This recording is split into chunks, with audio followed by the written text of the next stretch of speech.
Good morning students, welcome to our channel entertainment with education. आज हम worksheet number 87 करने वाले हैं और इसमें हम आज समांतर श्रेणी की पुनरावृत्ति करने वाले हैं, जो कि बहुत ही आसान है।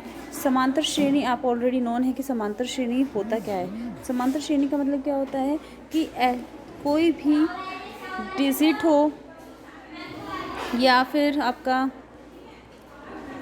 कोई भी डिजिट हो, सपोज करो जैसे 2 है, 4 है ना, 6 है, तो इन सब के बीच में जो अंतर है, यहाँ पर देखो अंतर कितने का है, यहाँ पर अंतर आपका 2 का है। 4 और 6 के बीच में भी अंतर कितना है, 2 है। तो ये जो अंतर होता है, इसी अंतर को तो हम बोलते हैं सार्व अंतर। तो ये होता है हमारा सार्व अंतर, जिसको हम डी से डिनोट करते हैं, ठीक है।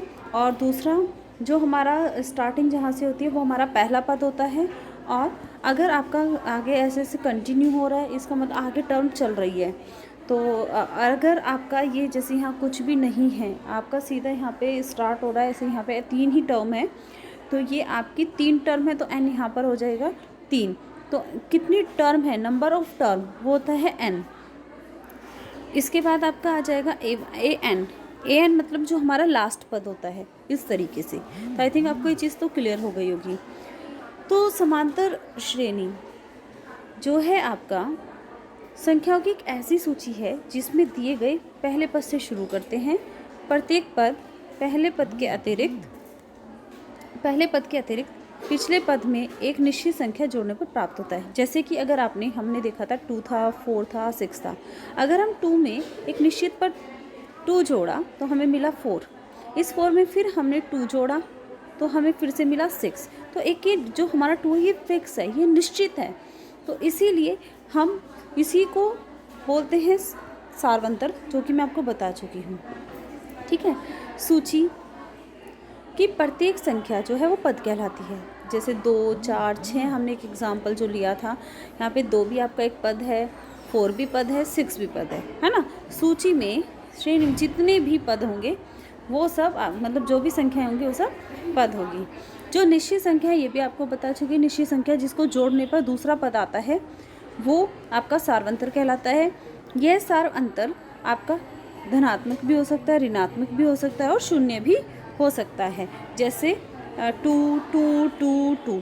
अब इन सब के बीच में अंतर क्या है, 0। 2 में से है ना, 2 में 0 जोड़ेंगे तभी नेक्स्ट टर्म आएगी, है ना, या दोनों को माइनस करेंगे तब आपका 0 आएगा, 0, 0। ये भी यहाँ पे देखो सार्वंतर कैसा है, 0 है। तो सार्वंतर 0 भी हो सकता है, नकारात्मक भी हो सकता है। जैसे आप मान लो 2 है, ठीक है, यहाँ पे आपका 1 है, फिर आपका इसके बाद 0 है। ये मैंने 3 टर्म लिए हैं। अब जब सार्वंतर, इन दोनों का जो डिफरेंस है तो 1, लेकिन सार्वंतर हमेशा क्या करते हैं कि जो नेक्स्ट पद होता है उसमें से पहले वाला पद माइनस होता है। 1 में से आप -2 करेंगे तो हमें क्या मिलेगा, -1।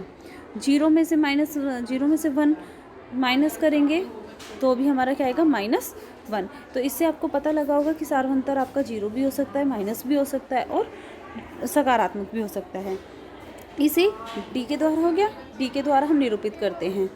ओके, अब जैसे यहाँ पे आपका समांतर श्रेणी का व्यापक रूप क्या होता है, ए है a+d, a+2d, a+3d। अब ये कैसे आया, देखो बच्चे, जैसे आपका जो पहला पद है वो हमारा a है, जब हमारा दूसरा पद होगा तो हमारा वो कैसे आएगा कि हम a में हम d जोड़ देते हैं, दूसरा जो है ना एक निश्चित पद जोड़ देते हैं।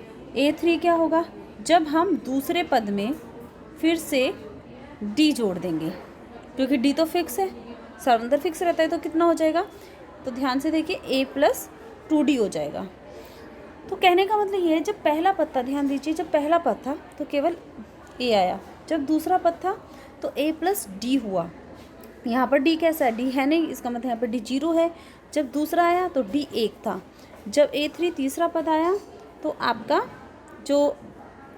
जब आपका 3 आया तो आपका a+2d आया, यानी कि जितना यहाँ पे चल रहा है उससे एक कम d। आई थिंक आपको ये चीज़ क्लियर हो गई होगी। अगर हम an करेंगे, nवा पद हम ज्ञात करेंगे, तो क्या होगा, a+ कितने n होंगे, यहाँ पे जो हमारा d है, d के साथ किसकी मल्टीप्लाई होगी, हमेशा जब 3 था तो 3 में से एक कम था, जब दूसरा पद था तो उसमें से एक कम था। इसी तरह अगर n है तो n में से भी एक कम होगा, n-1। 1 ये। तो ये आपका एक फॉर्मूला बन गया, ठीक है, nवें पद का formula an is equal to a plus n minus 1 into D. यही फॉर्मूला आपको क्रिएट करना आ गया होगा। अगर ये क्रिएट है आपको आता है तो अगर फॉर्मूला भूल भी जाते हैं तब भी आप निकाल सकते हैं। सिर्फ ये चीज़ आपको पता होनी चाहिए कि कैसे, है ना। देखिए पहला है, ये दूसरा है, तीसरा जो 3 था तो 3 माइनस 1 हुआ था 2, 3 था तो 4 माइनस 1 हुआ था, इस तरीके से। तो समांतर श्रेणी के प्रथम n पदों का योग। इसके बाद है n पदों का योग क्या होता है। n पदों की जो योग है उसका फॉर्मूला क्या होता है, n/2 ब्रैकेट में 2a प्लस फिर n माइनस 1 इंटू डी, ठीक है।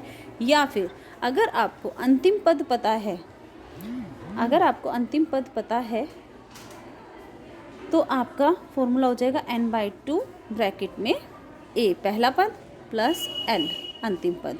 पहला पद और अंतिम पद इनको जोड़ो और जितनी संख्याएं हैं उसे 2 से भाग दे करके गुना कर दो। आई थिंक आपको क्लियर हो गया होगा। जब कभी आपको ऐसे दे दिया जाए कि पहला पद दिया हो, अंतिम पद दिया हो, तो आप ऐसे में ये वाला डायरेक्ट फॉर्मूला लगाएं। और अगर आपको पहला पद दिया है, b आपको निकालना है, n भी आपको निकालना, तब आप ये वाला फॉर्मूला लगाएंगे, ठीक है। आई थिंक आपको ये चीज़ क्लियर हो गई होगी। आगे चलते हैं। ये चीज़ वही फॉर्मूला है, मुझे दोबारा नहीं बताना है ना।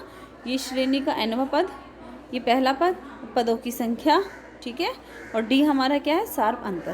क्लियर है। तो ये सब आपको यहाँ पे बताया हुआ है, ए डी एन एल, है ना। एल क्या होता है, अंतिम पद। ये बहुत अच्छे से आपको सिंबल पता होने चाहिए। अगर सिंबल नहीं पता तो आपको दिक्कत होगी, तो इसलिए अच्छे से ये सिंबल्स आप दिमाग में बैठा लें। अगर आपको समझ में आ रहा है तो बच्चों लाइक करें, और लाइक करने के साथ साथ इसको सब्सक्राइब करें और शेयर करें, ठीक है। अब इसके बाद आपका यहाँ पे देखिए क्या लिखा है, यदि A B C A P में है तब बी ए सी का समांतर माध्य। समांतर माध्य क्या होता है, जैसे 2 है, 4 है, 6 हैं, इनमें जो इनका समांतर माध्य, इनकी जो इनकी मिडल टर्म होगी वो इनका समांतर माध्य होगा, ठीक है। 4 जो है वो समांतर माध्य होगा। लेकिन उसको हम किस फॉर्मूले के थ्रू करते हैं, आप जैसे निकालते थे, है ना, मीडियन वगैरह निकालते थे, हम क्या करते थे, ऐड करते थे, उतनी हम 2 से भाग कर देते थे।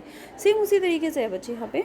तो क्या करते हैं, जैसे मान लो ए बी सी तीनों ए पी में है, तो देखो ए बी सी, जो बीच वाली टर्म है बी, वो आपकी समांतर माध्य होगी, ठीक है। किसका, ए का और सी का, क्योंकि बी ए और सी के मध्य में है, तो इसीलिए ये माध्य होगा, माध्य होगा।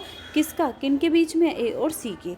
और सूत्र क्या निकल के आएगा, सूत्र निकल के आएगा इस तरीके से, जो समांतर माध्य है बी वो ए प्लस सी अपॉन में 2। आई थिंक आपको चीज़ क्लियर हो गई होगी। ये समांतर माध्य होता है। दूसरा एक ये चीज़ देखिए, ए एन है। ए एन का मतलब क्या है, nवां पद। तो अगर आपको कभी nवां पद निकालना हो तो आप पहले, अगर आपको सम दे रखा हो और आपको nवां पद निकालना हो तो आप क्या करेंगे, ये एस एन में से उससे पहले वाली टर्म यानी कि n-1 के सम को डिफरेंस कर देंगे, तो आपको क्या मिलेगा, ए एन। अगर आप n निकालेंगे, मतलब आपको पहला पद निकालना है, तो आप इसी फॉर्मूले में n की जगह क्या रखेंगे, 1। तो a1 इज इक्वल टू हो जाएगा s1 माइनस s1 माइनस 1 यानी कि s0, ठीक है। इस तरीके से हम निकालते हैं। ये चीज़ें आपके फॉर्मूले बहुत इंपॉर्टेंट है, इनको रटना नहीं है, समझ के याद करना है, क्योंकि बहुत आगे यूज़ होते हैं और बहुत इजी है ये, ठीक है। तो आपका सार्वंतर हमेशा देखो, यहाँ पे अगर धनात्मक है, यहाँ पर देखिए उदाहरण दे रखा है, उल्टा देखिए थोड़ा सा। जैसे उदाहरण है आपका 20 है, ठीक है। 20 के बाद कितना आ रहा है, 30, 30 के बाद 40, 40 के बाद 50, कंटिन्यू चला जा रहा है। तो जो पहला पद है वो यहाँ पर क्या है, वो है आपका ए की वैल्यू क्या है यहाँ पर, वो है आपका 20। डी क्या होगा, 30 में से हम 20 माइनस कर देंगे तो आ गया 10, ठीक है। तो आपने देखा जो डी है वो आपका 10 आया है, और जो कि वो आपका धनात्मक है, तो जो डी है वो आपका ग्रेटर हो गया। आई थिंक आपको क्लियर हो गया होगा। इसके बाद देखिए 100 है, 75 है। जब इनका डिफरेंस देखिए, अगर इनका डिफरेंस इक्वल है तो ये आपकी ए पी है, और जैसे 75 में से अगर आपने 100 माइनस किया तो हमें मिला -25, क्योंकि 100 जो है वो बड़ा है माइनस वाली संख्या, तो -25 आ गया। और -25 आते के साथ ही आपका ये ऋणात्मक हो गया, तो डी जो है वो ऋणात्मक है। दूसरा जैसे 5 5 5, अगर इन दोनों का डिफरेंस देखें यानी कि डी वो हमारा 0 हो जाएगा। 0 हो गया तो आपका सार्वंतर कैसा हो गया, 0 हो गया। आई थिंक आपको क्लियर हो गया होगा। अब आपके ये क्वेश्चन है 1 to 7 क्वेश्चन है, ठीक है। तो जैसे पहला क्वेश्चन हल्का सा बता रही हूँ, आपको प्रथम 4 पद लिखने हैं। तो आपको ए दिया हुआ है 10, डी दिया है आपको 10, ये वाला फर्स्ट पार्ट। इसके बाद आप देखिए, अगर हमें प्रथम 4 पद निकालने हैं तो ए है आपका 10, पहला पद तो दिया हुआ है। अब हमें इसके 4 पद कैसे निकालें। डी हमारा फिर से 10 है, तो 10 में 10 जोड़ेंगे तो 20, 20 में फिर 10 जोड़ेंगे 30, एंड 30 में फिर 10 जोड़ेंगे तो हमारा 40। 1 2 3 एक और करेंगे तो 50 आ जाएगा। ये 1 2 3 4, तो हमने प्रथम 4 पद निकाल दिए। इस तरीके से आपको क्लियर हो गया होगा, ठीक है।